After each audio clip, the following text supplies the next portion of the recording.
నాన్నగారు చెప్పే మాట ఏంటంటే, గాజులు తొడిగేవాడికి నా చేతులు అందించాను, కాటుకుని అలంకరించేవాడికి నా కళ్ళప్పు చెప్పాను, పూలు అలంకరించేవాడికి నా శిరస్సు అందించాను, మువ్వలు అలంకరించేవాడికి నా కాళ్ళు అందించాను అని చెప్పి ఒక సందర్భం చెబుతాడు. అంటే ఏంటంటే, నాన్నగారు చెబుతున్న మాట, నా శరీరము, నా కన్ను, నా కాలు, నా చెయ్యి దానికి నచ్చినట్టుగా జీవించడానికి దేనిని నేను అభ్యంతరపరచలేదు.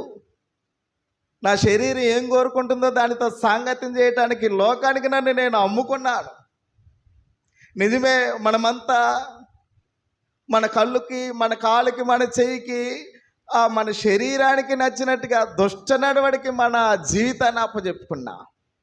యేసయ్య సారూప్యం లేదు. అయితే ఇప్పుడు యేసుక్రీస్తు ప్రభువారు